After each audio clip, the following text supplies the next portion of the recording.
Bonjour à tous, merci de nous suivre. Vous êtes sur Échange, l'émission qui donne la parole à ceux qui comptent. Aujourd'hui, Échange sera un entretien avec une personne dont le livre a fait le tour du monde, a fait beaucoup de bruit, surtout dans sa version anglaise.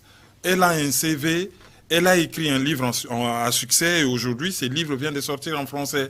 Nous allons recevoir une journaliste bien connue dans le monde anglophone, bientôt d'ailleurs depuis un certain temps dans le monde francophone aussi. Elle s'appelle Michaela Wang. J'ai toujours eu un peu de mal à prononcer son prénom.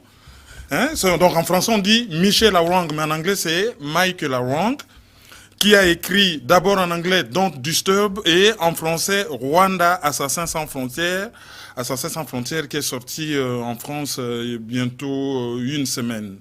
Michaela Wang, merci d'avoir accepté notre invitation. Merci. Et nous sommes contents que vous teniez cette interview en français. Vous êtes polyglotte. Alors, lorsqu'on lit votre CV, il est quand même assez costaud. Vous avez travaillé pour la British Broadcasting Corporation, vous avez travaillé pour l'agence Reuters, vous avez travaillé pour The Financial Times. C'est des journaux des médias britanniques très connus et des poids lourds. Alors, il y a comme une espèce de reproche. On dit que généralement les médias mainstream véhiculent une certaine idéologie. La sortie de cet ouvrage ne vous sort-elle pas de votre carcan de médias mainstream? Vous vous sentez libre, maintenant que vous êtes indépendante, d'écrire un livre pareil? Bon, ça fait plus ou moins 20 ans que je commence à écrire des livres et pas seulement faire du reportage, parce que je voulais entrer à fond dans les sujets.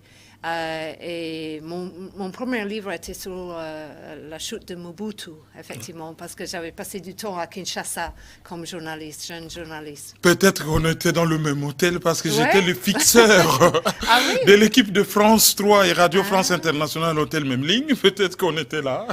Moi, j'étais à l'hôtel Intercontinental. Voilà, c'est l'autre équipe, je vois. Donc, la chute de Mobutu, qui en quelque sorte aussi est les débuts des ennuis que connaissent la République démocratique du Congo et les débuts, la prolongation de l'équipée meurtrière du régime de Paul Kagame que vous dénoncez ici. Oui, je suis allée là-bas en 1994.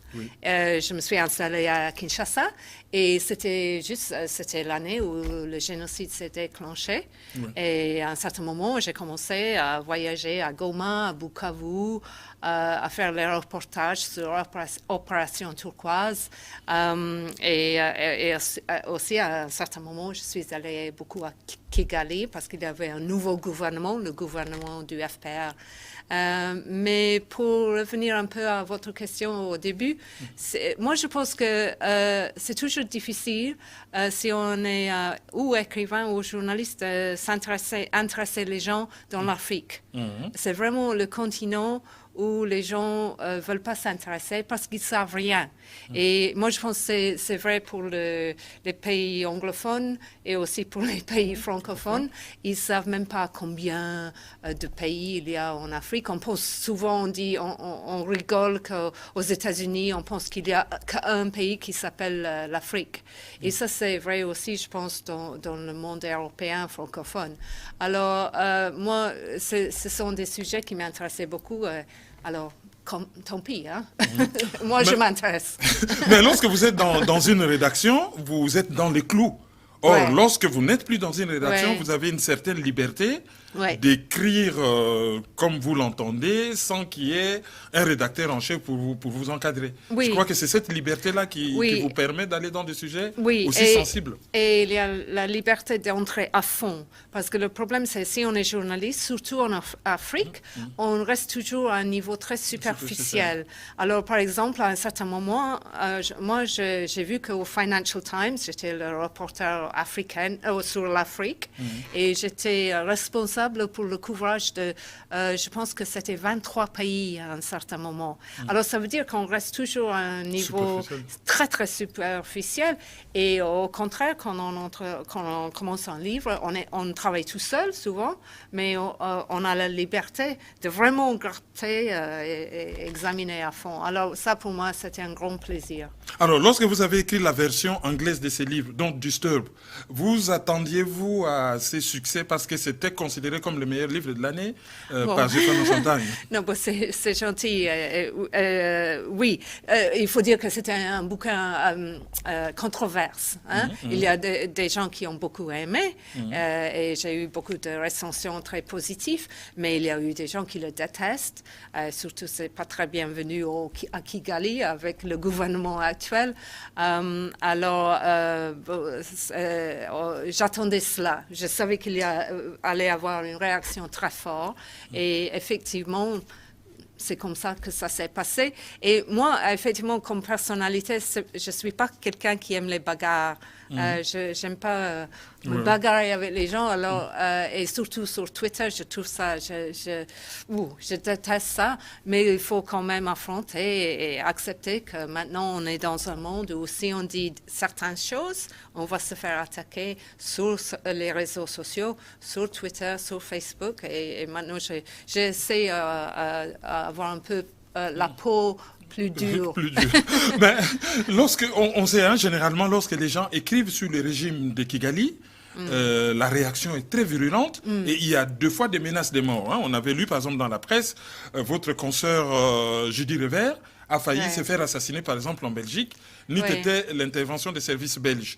N'avez-vous pas craint que quelque chose de pareil vous arrive? Oui. Je craignais ça, et ça fait 5 ans que je crains ça. Rien ne s'est passé. De temps en temps, il y a des menaces exprimées sur les réseaux sociaux.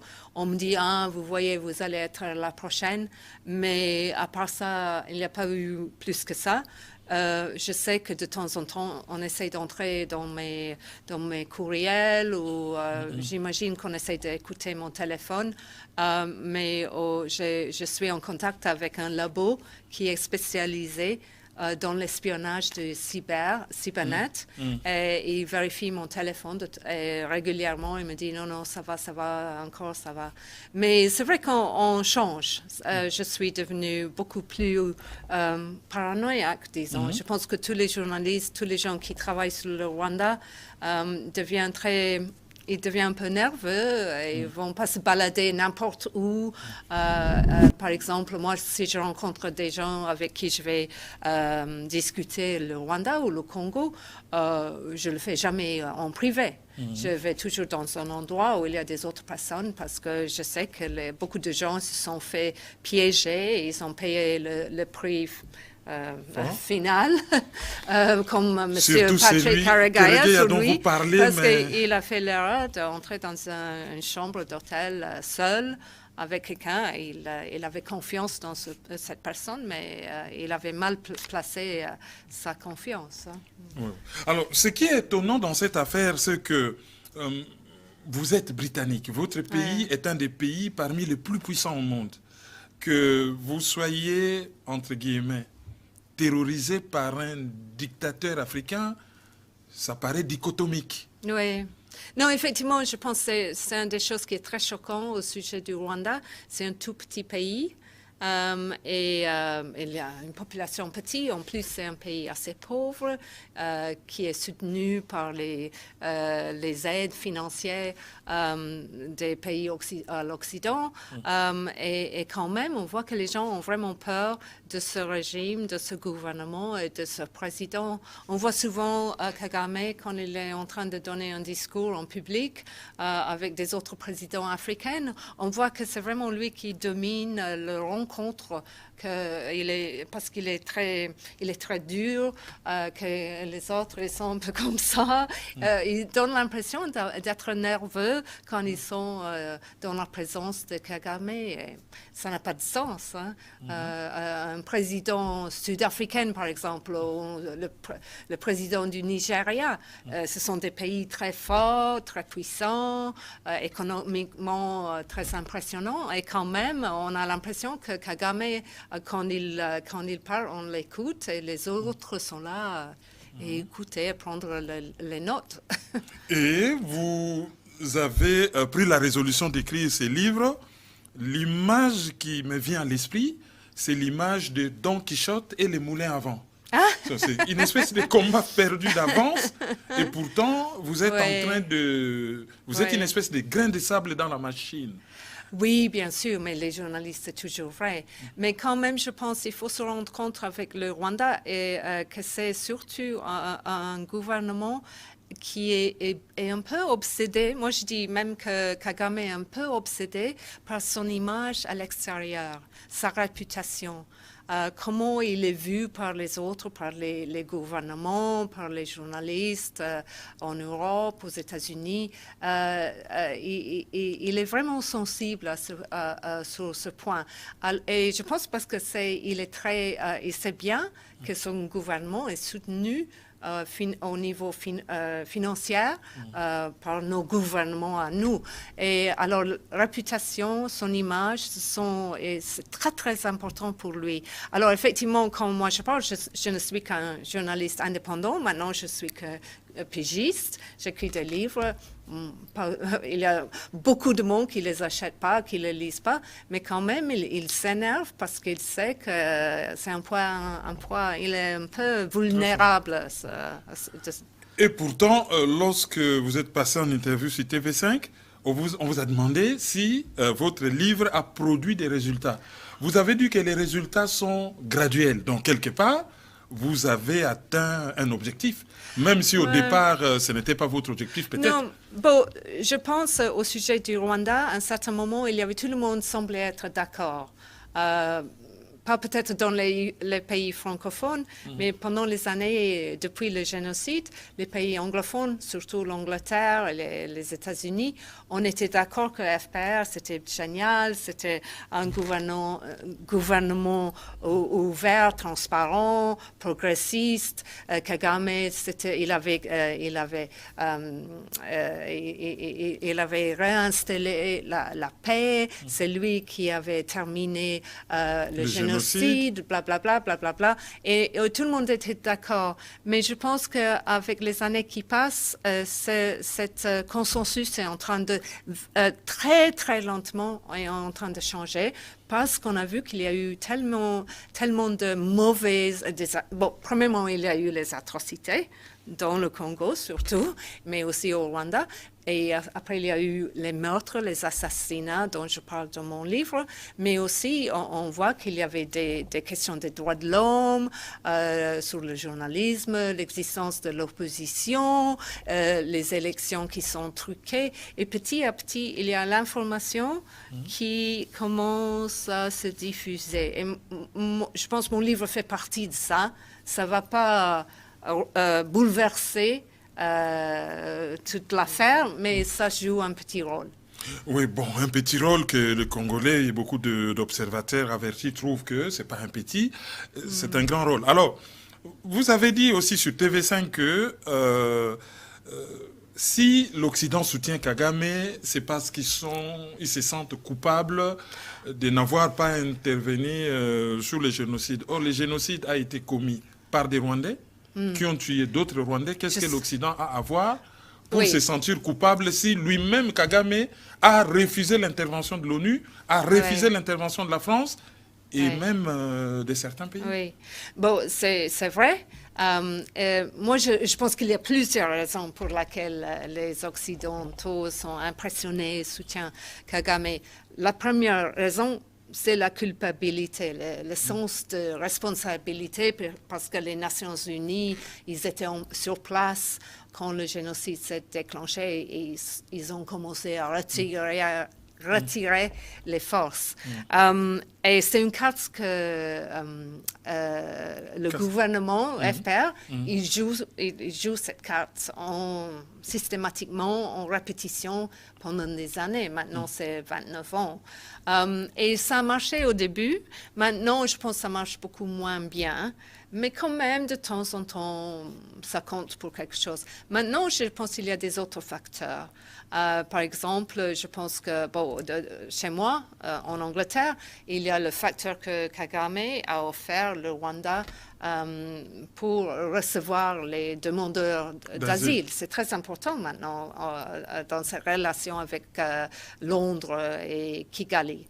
Et après, ici, il y a toute une autre histoire avec la France, quand on rend un service aux Français au niveau militaire, sécuritaire, à un moment où les Français ils se sentent vraiment on les aime plus en Afrique, on les veut plus.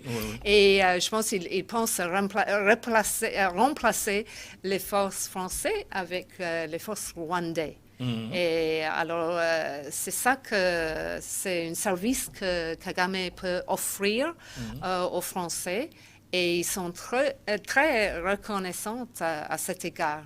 Reconnaissant au point de fermer les yeux sur des millions de morts en République démocratique du Congo. Alors, vous avez sorti les livres en anglais et après, vous l'avez sorti en français. C'est salué par la critique, même la presse, bien que au niveau de certains médias français, les grandes chaînes de télé, c'est un peu frileux.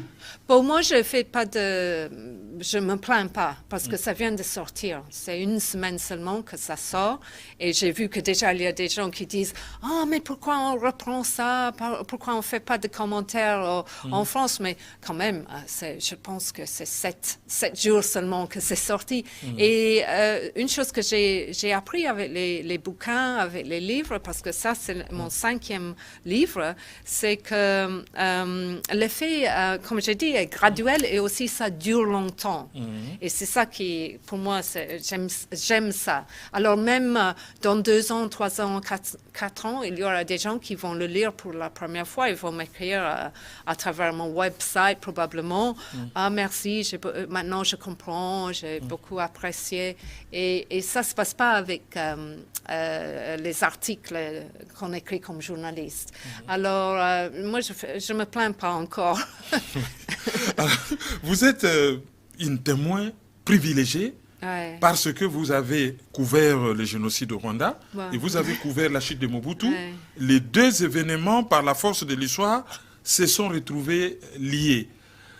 Quand on a vu avec des yeux extérieurs les génocides rwandais, reste-t-on la même personne? Bon, moi, je n'étais pas tout jeune quand je suis allée au Rwanda. Alors, j'avais déjà vu des grosses crises internationales. J'étais là pour la chute de Ceausescu en Roumanie. J'avais vu la crise quand les Kurdes se sont enfouis en Turquie et mouraient sur les montagnes parce qu'il faisait très froid et on n'avait pas assez à manger. C'est vrai que le génocide au Rwanda, c'était une chose encore plus dramatique. Et oui, je pense que tous les journalistes, moi j'ai vu tous les journalistes qui sont passés par là, ils ont retenu des mémoires très très vifs. Et il y en a eu plusieurs qui ont ils ont dû faire des thérapies parce qu'ils étaient vraiment troublés. Moi, encore une fois, je ne peux pas me plaindre parce que les gens qui ont été vraiment traumatisés, ils étaient là à Kigali ou au Rwanda quand les massacres se sont déclenchés, ils ont commencé. Moi, j'ai entré en juillet, alors c'était 3 mois après le déclenchement, avec l'armée française. parce que j'étais francophone. Mon journal, l'agence Reuters m'avait envoyé à couvrir l'intervention turquoise, Opération Turquoise. Alors, je pense que les journalistes qui ont été vraiment changés par ils ont vu des amis se faire massacrer. Ils savaient pas, il y avait le chaos. On ne savait pas très bien qu'allait se développer.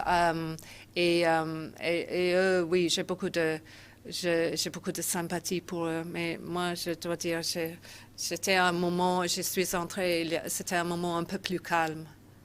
Et une fois que vous arrivez à Kinshasa, Mobutu est resté 32 ans au pouvoir, vous avez couvert sa chute. Oui. Avec un peu de recul, est-ce que vous dites-vous que le départ de Mobutu allait être l'ouverture d'une boîte de Pandore, la boîte de Pandore de tous les meurtres, de tous les massacres, oui. D'une grande tragédie dans la région des Grands Lacs?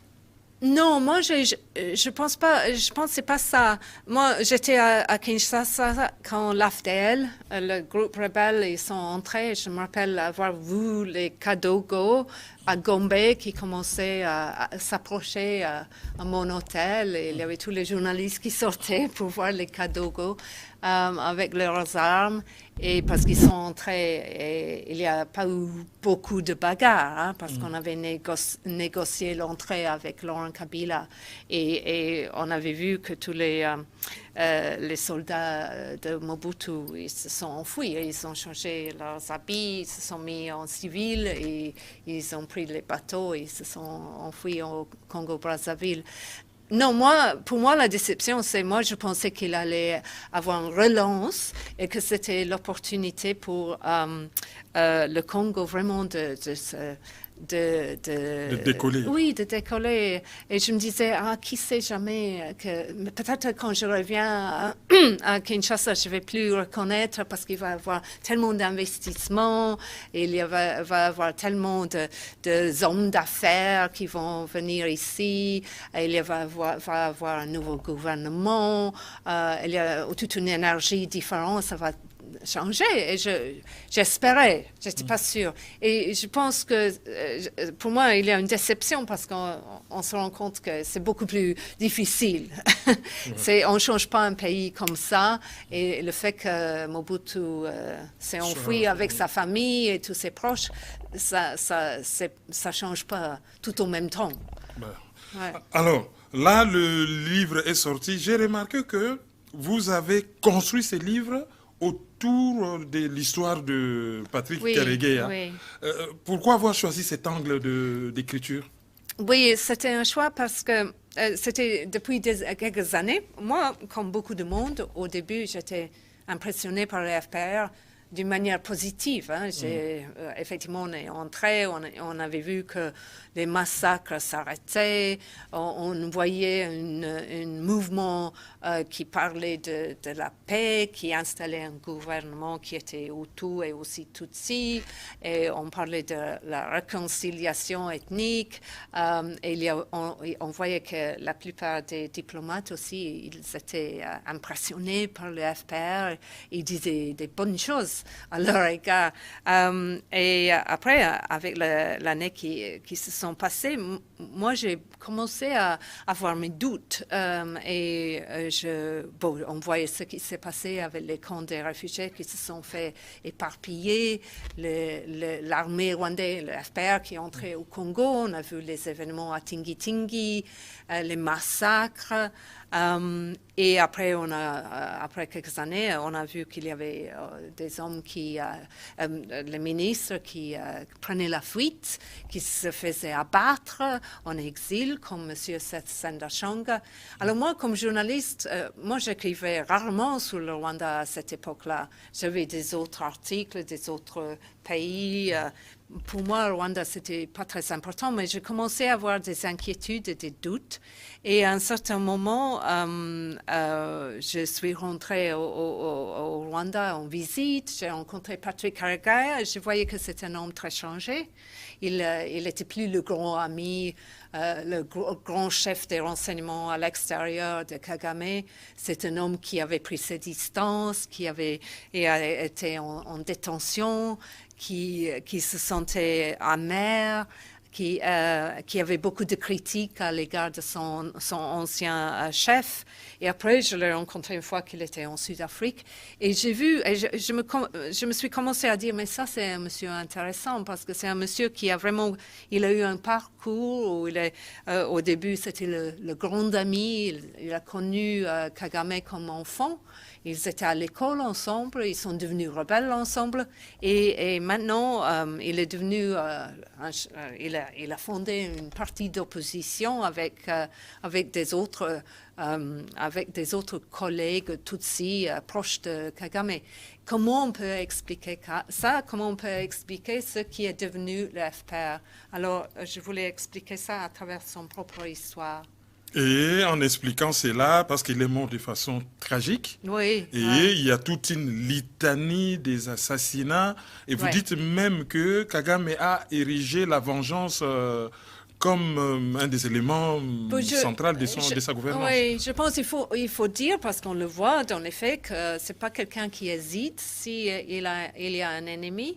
Et il pense que cet ennemi a du pouvoir et pourrait être une menace à son régime. Il n'hésite pas à le faire éliminer. Et effectivement, moi, j'ai voulu écrire, j'ai choisi le titre « Assassins sans frontières » parce que j'ai vu qu'il faut souligner qu'il y a des escadrons de morts qui sont envoyés de Kigali autour du monde, vraiment pour trouver faire la chasse à l'homme, trouver les messieurs qui représentent une menace dans les yeux de Kagame.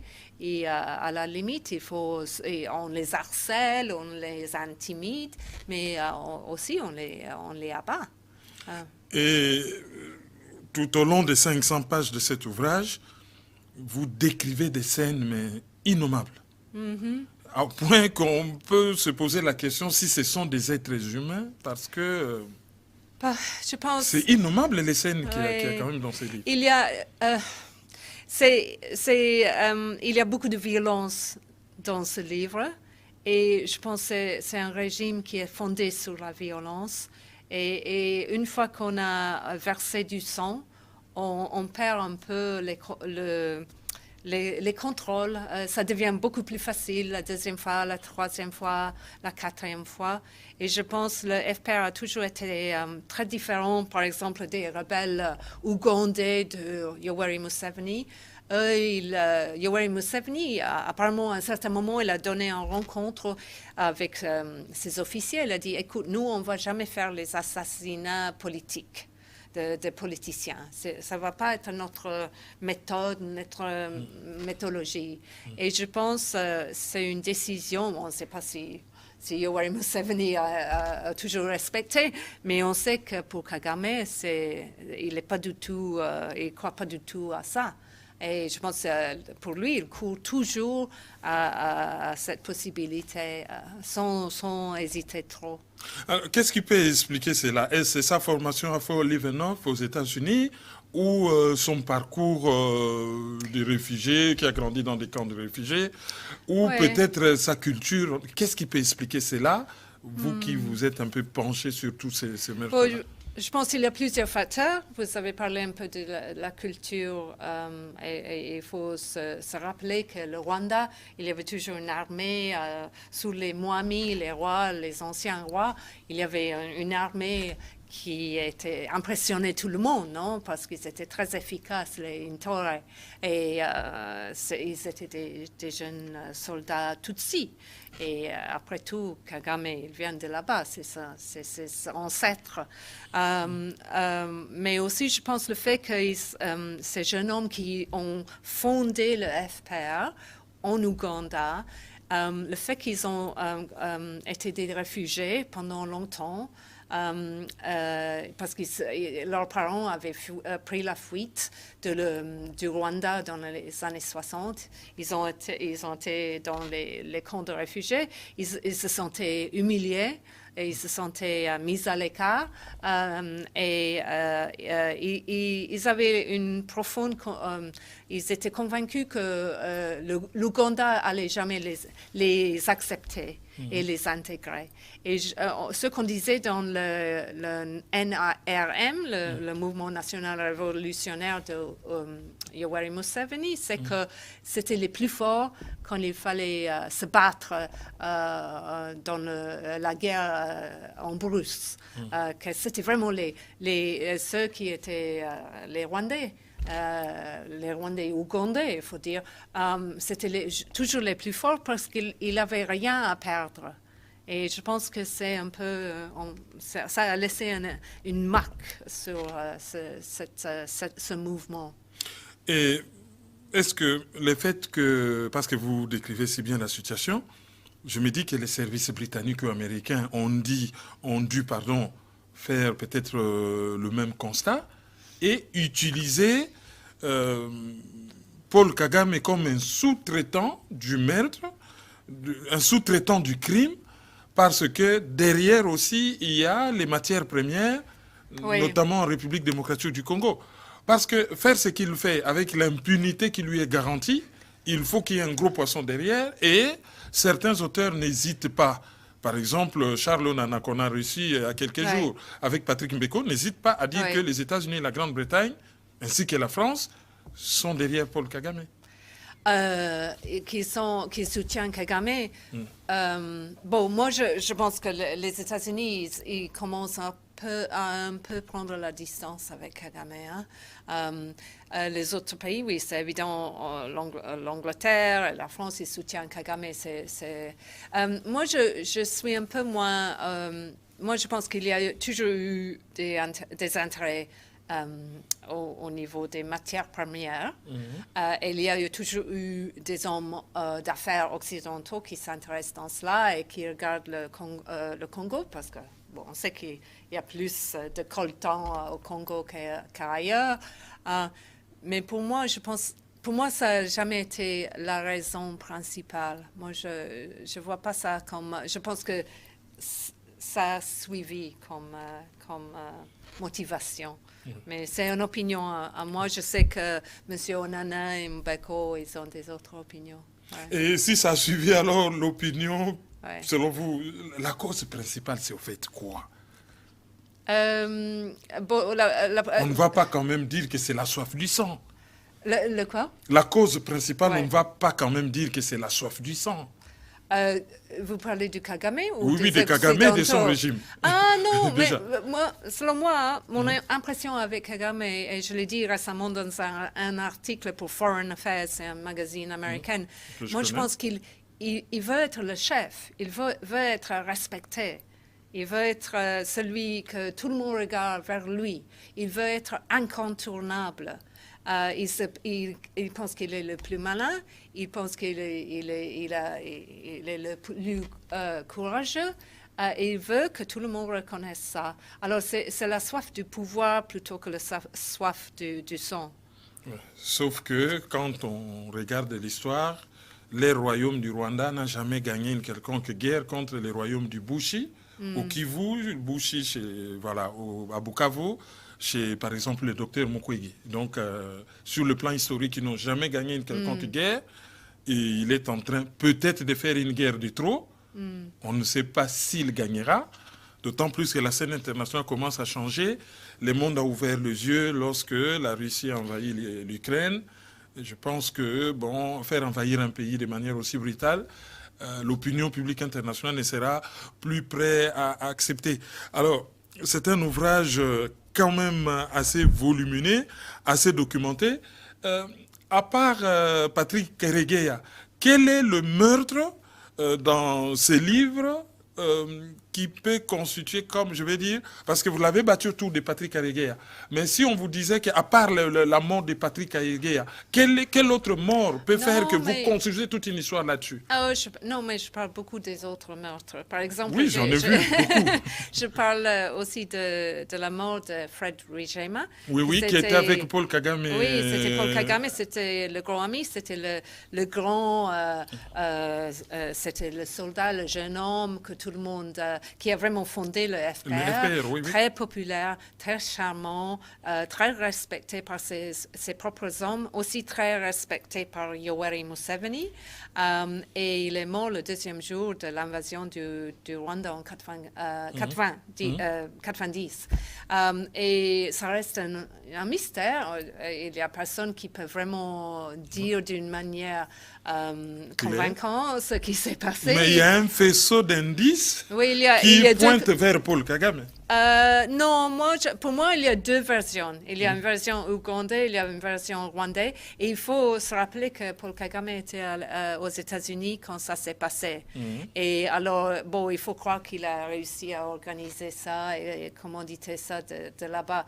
Moi, je ne suis pas convaincue, mais je ne vois pas très clair ce qui s'est passé. Et dans mon livre, je donne les deux versions. Parce que je trouve, vu que moi, j'ai vraiment... Je ne sais pas laquelle je crois, je donne les deux.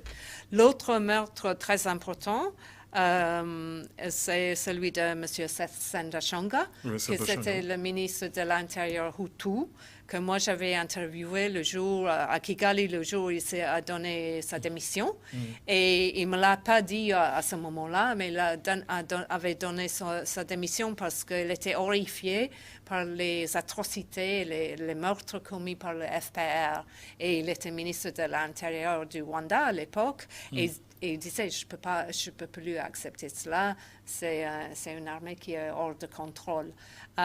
Et il a pris la fuite du Rwanda. C'est toujours un fait très important, le fait que si on n'est pas d'accord avec Kagame, la plupart des gens se sont obligés de partir du pays. Et si on voit au contraire, en Ouganda, si on n'est pas d'accord avec Museveni, en général, on reste en Ouganda parce qu'on sait qu'on risque pas de se faire abattre. Alors, Sendashonga s'est enfui à Nairobi et j'étais à Nairobi à l'époque quand pour la deuxième fois, il a eu un attentat et il est mort dans sa voiture. On lui a fusillé. Et pour moi, c'était un moment où moi, je me suis dit, mais quand même, le FPR... Vraiment. Va un peu trop loin. Non, parce que tout le monde avait beaucoup de respect pour lui. Et c'était un civil, c'était pas un militaire. Je pense qu'il était un symbole très important de la réconciliation entre la majorité, les Hutus majoritaires et les Tutsis minoritaires. Alors le fait qu'il a dû prendre la fuite et après il s'est fait abattre, c'était un message très clair. Voilà, mais il y a aussi d'autres meurtres emblématiques dans cette région. Bien sûr. Je pense à la mort du président Juvenal Habyarimana, du président Cyprien Taryamira. Je pense à l'assassinat de Laurent Désiré Kabila, qui a tourné kazakh. Bien sûr. Et après... il y a eu plusieurs prêtres aussi qui sont morts. Il y a Monseigneur Muziriwa, il y a Monseigneur Kataliko. Et beaucoup de meurtres dans l'histoire de cette région est jalonnée de meurtres. Et le jeu de mots que la traduction française fait du titre de ces livres est quand même assez étonnant. Nous avons les journalistes sans frontières. Nous avons les médecins sans frontières. Et là, on a vraiment des assassins sans frontières, et on a comme l'impression que personne ne peut les arrêter. Oui, effectivement, c'est moi qui ai choisi le titre, parce qu'en anglais, c'est un peu différent.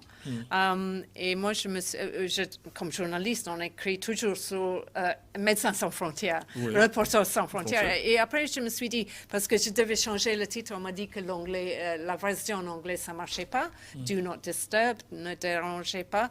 Alors, je me dis, mais qu'est-ce qui va être le titre? Et j'ai pensé, mais vraiment, ce livre, il y a tellement de choses on peut raconter sur le Rwanda et le Congo, les relations entre les deux, mais vraiment, ce livre et se concentre sur cette campagne systématique menée par le FPR, menée par le régime et Kagame, pour faire la chasse aux hommes, trouver les gens qui représentent un défi pour le régime et les éliminer. Et le comble, c'est que ces assassinats sans frontières ne connaissent même pas la ligne rouge des frontières occidentales, par exemple.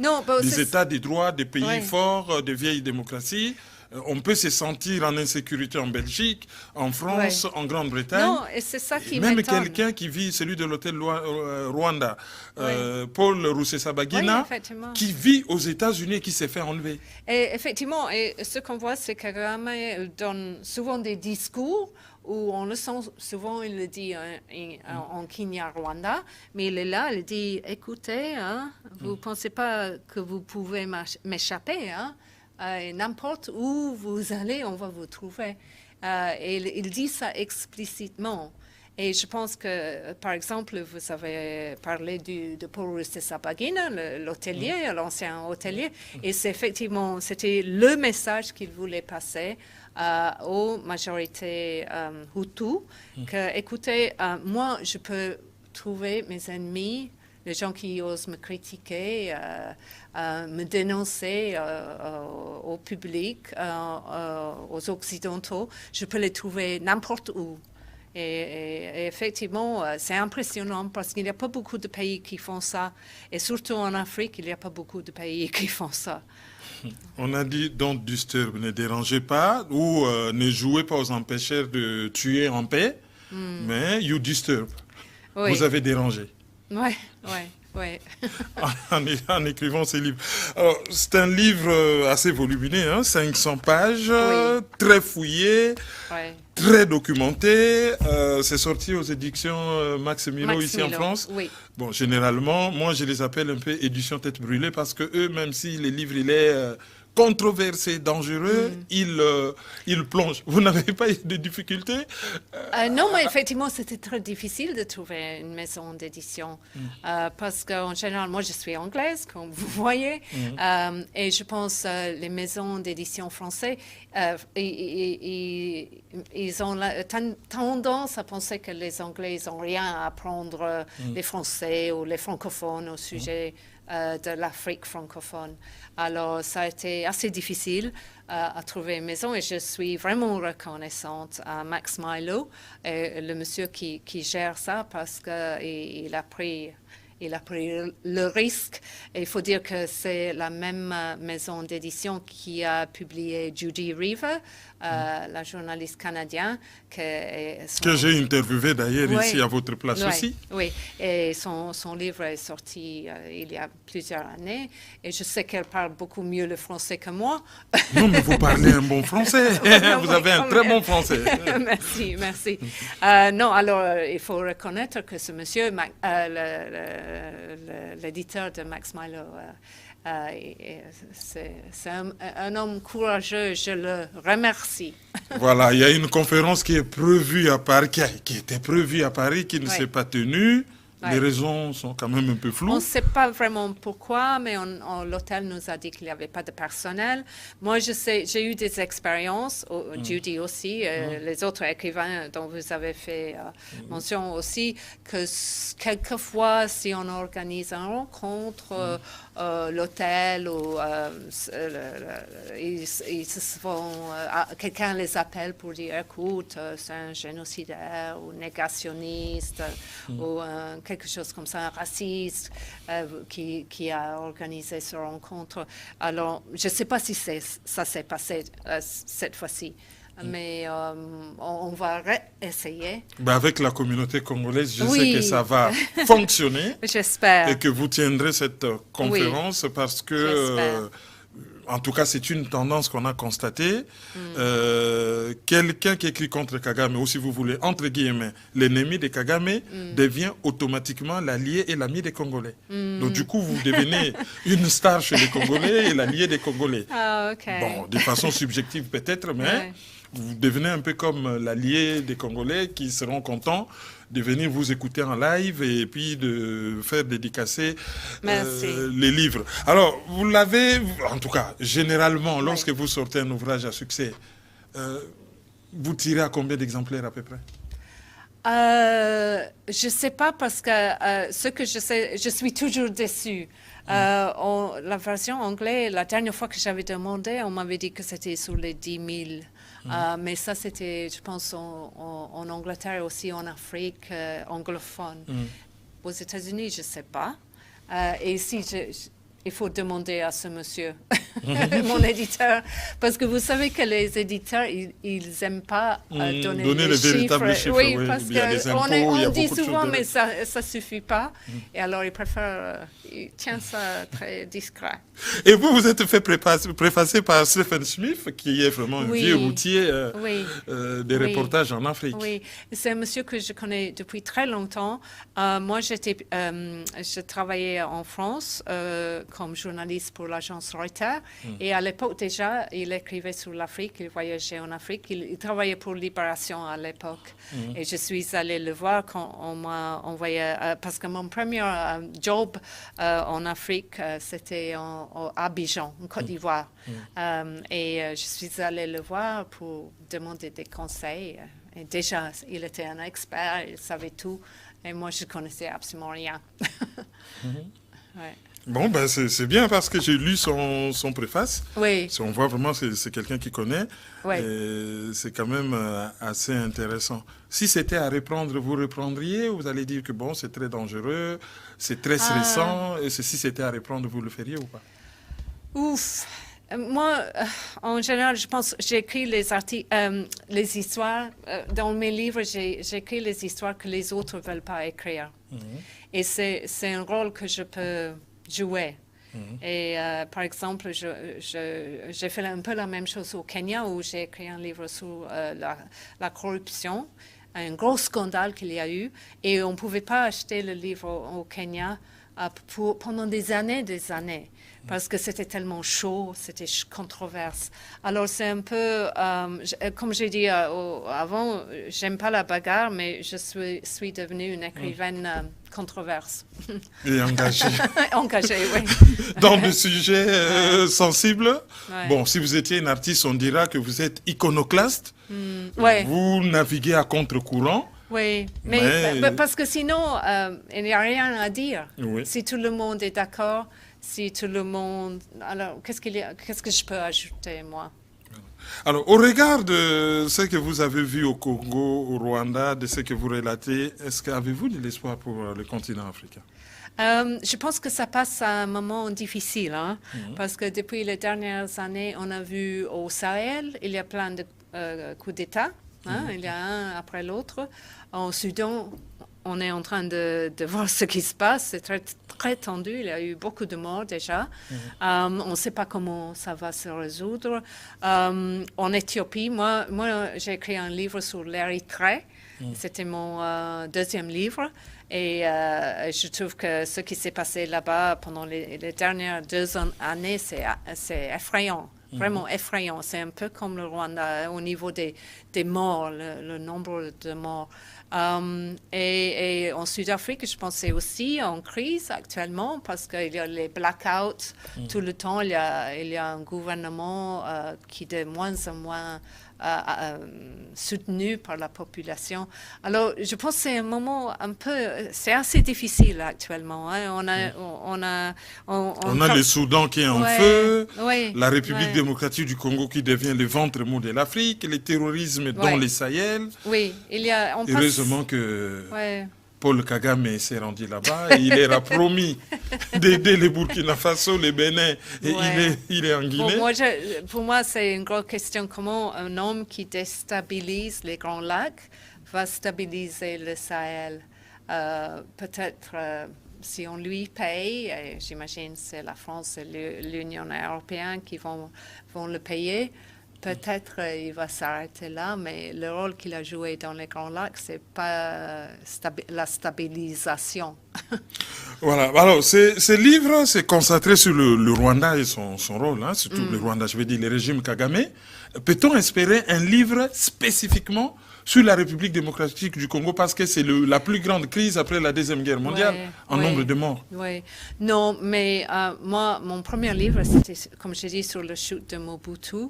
Je pense, j'ai vu il y a beaucoup d'écrivains maintenant congolais qui sortent leurs bouquins.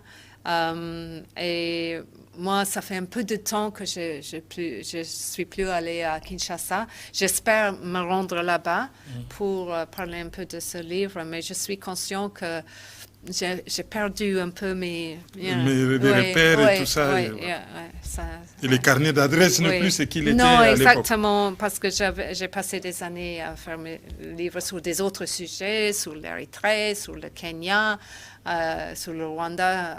Et beaucoup de ce livre, j'ai fait les recherches en Ouganda. Alors, j'ai passé du temps en Sud-Afrique. Alors, il faut que je rétablisse mon lien avec le Congo. Voilà, alors pour terminer, would you be so kind as to summarize this book? Oh, summarize? Yes. But in English now, because many Congolese people who live in UK, USA, South Africa need to hear you in English. Okay, with pleasure.